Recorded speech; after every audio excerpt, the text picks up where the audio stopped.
growth independent movement or Nastic movement or Turgor movements. The word growth independent itself tells us that this movement is not going to cause any type of growth. It is just the change in the turgidity of the cell because of which this movement is going to take place. So growth independent movement are caused as a quick response to the stimulus, and this is going to be reversible in nature. We all have seen touch me not plant. Whenever we touch the leaf of touch me not plant, it is going to fold. It is not causing any type of growth, but the leaves are folding in the response to the stimulus. And this bending or folding of leaf is just because of the change in turgidity of the cells which are present over there. So this type of movement are also referred to as the Turgor movements. Here we have some of the examples of the Turgor movement. So the first one is the jerky movement of the two lateral leaves of telegraph plant. Then we have the sleep movement in the leaves of legumes and oxalis. The third one is the folding of grass leaves in the response to drought. And the fourth one is the folding of leaflet and drooping down of petiole in the case of mimosa plant, which is also known as touch me not plant. Here we have a table which differentiates growth dependent movement from growth independent movement. Here are certain characteristics based on which we have differentiated growth dependent movement from the independent movement. So the first one is the mode of response.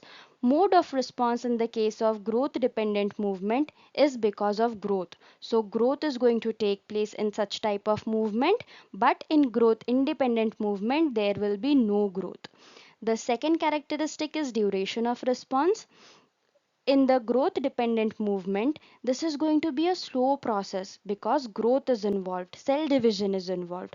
But in the case of growth independent movement, the response is going to be immediate. The third type of the characteristic that we have is response to stimulus. So response to stimulus in the case of growth dependent movement is going to be directional. So it can be in the direction of the stimulus or in the opposite direction of the stimulus. But in the case of growth independent movement, it is going to be non-directional. The fourth characteristic is reversibility. The growth dependent movements are going to be irreversible. Since growth has taken place, it cannot go back. So it is going to be irreversible movement. But in the case of growth independent movement, it is going to be reversible. Take an example of touch me not plant. Once the leaves has folded, after some time it is going to reopen. So it is a reversible process. The fifth one is the mechanism. The mechanism of growth dependent movement is caused by cell division. Because growth is there, so cell division is must.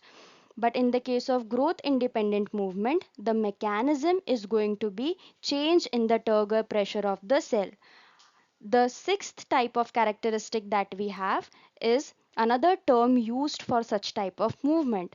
So for growth dependent movement, we use the term tropic movement, but for growth independent movement, we are going to use the term Turgor movement.